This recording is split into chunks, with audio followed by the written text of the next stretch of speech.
நமஸ்காரம். அஸ்மத் சர்வ குருபியோ நமக.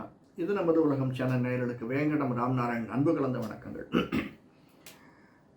இதற்கு முன்னாடி நம்ம குரு பயிற்சி, சனி பயிற்சி, ராகுகேது பயிற்சி பார்த்தோம். இப்போ நம்ம பார்க்க போகிறது மாத பலன், வருட பலன் பார்த்தோம். மாத பலன், தை மாதத்தினுடைய பலன். மிதுன ராசிக்காரர்களாகிய நமக்கு இந்த தை மாதம் எப்படி இருக்கும்? மிருகசீர்ஷம், திருவாதிரை, புனர்பூசம் நட்சத்திரத்தை சேர்ந்தவர்களுக்கு இந்த தை மாதம் எப்படி அமைந்திருக்கிறது? இந்த தை மாதம் 11/1/15/1/2024 மண்டே திங்கட்கிழமை சதய நட்சத்திரத்தில் பிறக்கிறது. 3 மணிக்கு பிறக்கிறது சார் காத்தால. சதய நட்சத்திரம்ன்றதால ராகு திசையில் பிறக்கிறது. ராகுனுடைய காலில் தான் சந்திரனும் இருக்கார், சனியும் இருக்கார், சதயத்தில் தான் இருக்கார். திருவாதிரை, மிருகசீர்ஷம், புனர்பூசி யாருமே அந்த காலில் இல்லை. மிருகசீர்ஷம், சித்திரை, அவிட்டம், அதே அவிட்டத்தினுடைய காலிலையும் இல்லை. கேட்டை, பூராடம், அஸ்வினி, மகம், மூலம். மூலத்தில் புதன் இருக்கார், மூலத்தினுடைய காலில் புதன் இருக்கார். நமக்கு இப்போது 11 குரு, 10 ராகு, 9 சனி சந்திரன், 8 சூரியன், 7 செவ்வாய் புதன், 6 அதாவது விருச்சிகத்தில் சுக்கிரன், 4 கேத்து இருந்து இந்த மாதம் நமக்கு வழிநடத்துகிறார்கள். சாதாரணமாக ராகு, கேத்து, சூரியன், சனி இவர்கள் இடம்பெயரல, மாதம் இடம்பெயர்றதில்லை. மற்றபடி சந்திரனோ, புதன், செவ்வாய், சுக்கிரனோ கொஞ்சம் முன்ன போயிட்டுறார். இதையெல்லாம் கணக்கில் கொண்டு தான் நம்ம மிதுன ராசிக்காரர்களாக நமக்கு இந்த மாதம் எப்படி இருக்கும் அப்படிங்கிறத கணக்கிட்டோம். புதனுடைய வீடு, அதனால் புதன் இருக்கக்கூடியது நமக்கு 7ஆம் வீட்டில் இருக்கார், செவ்வாயோடு இருக்கார். கேத்து நம்முடைய 4ஆம் வீட்டில் கேத்து இருக்கார், ஞானமோட்சக்காரகன். அதாவது எந்த டெசிஷன் எடுத்தாலுமே அலசி ஆராய்ந்து எடுக்கக்கூடியவர் தான். சாதாரணமே புதன் இருக்கக்கூடியதுனால மிதுன ராசிக்காரர்கள் எல்லாமே கொஞ்சம் நிதானத்தை கடைபிடித்து அவசரப்படாமல் இருக்கக்கூடியவர்கள் தான் மிதுன ராசிக்காரர்கள். அதுவும் இப்போ 7ஆம் வீட்டில் செவ்வாயும் புதன் இருக்கிறதுனால நம்ம எந்த முயற்சி வேணாலும் எடுக்கலாம். எந்த முயற்சி எடுத்தாலும் அந்த முயற்சி நமக்கு பலனை தரக்கூடியதாக இருக்கும். 2வது கெட்டவன் கெட்டிடில் கிட்டிடம் ராஜயோகம் சொன்ன மாதிரி 12ஆம் வீட்டுக்குடைய செவ்வாய், சுக்கிரன் 6ஆம் வீட்டில் இருக்கார். அது ஒரு பெரிய ப்ளஸ் பாயிண்ட்டு. அதனால் பணம் வரும், நிறைய பணம் வரும், ஆனால் கையில் தங்காது சார். எதுவுமே பேங்க்கில் இருக்கிற கேஷியர் மாதிரி தான் நமக்கு இந்த மாதம் நிறைய ஃப்ளோ இருக்கும், கடகடன்னு வரும். ஆனால் எப்படி செலவழிதுன்னு தெரியாது.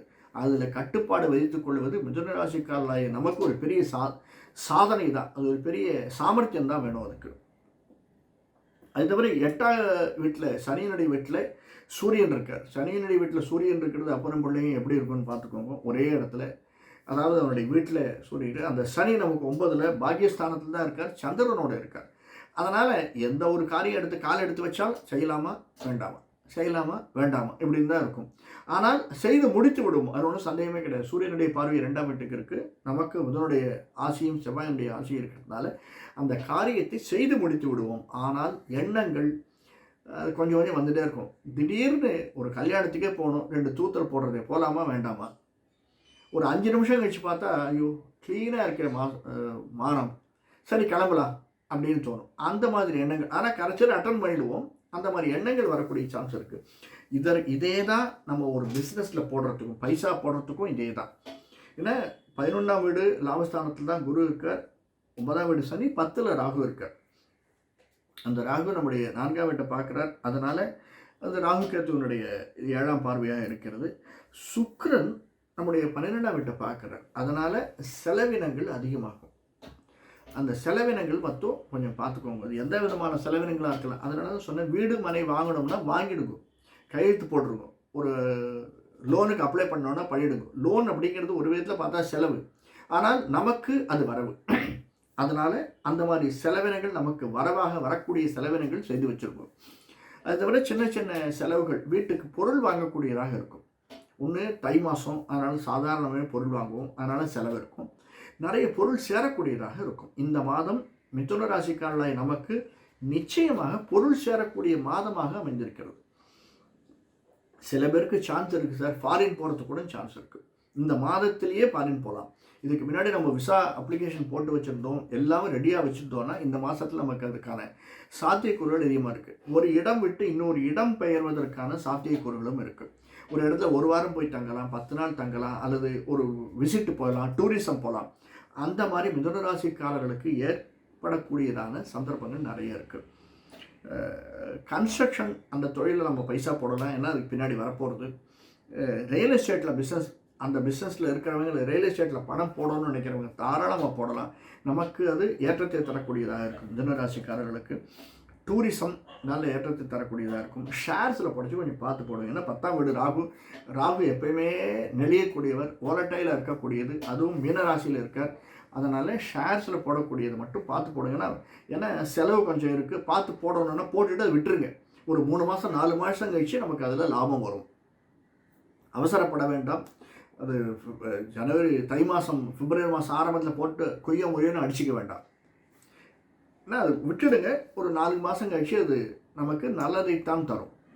அப்போது நமக்கு 4 மாதம் கழிச்சுன்னா சூரியன் சந்திரன் எல்லாருமே இடம்பெயர்ந்து விடுவார்கள்.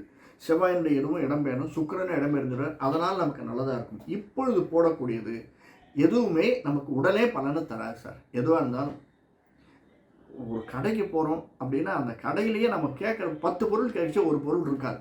நீங்கள் அதை பார்ப்பீங்க. எல்லா பொருளுமே இருக்காது. ஒரு பொருள் இல்லை சார், நாளைக்கு வரும், இதோ ஈவினிங் வருது சார் அப்படின்வார்.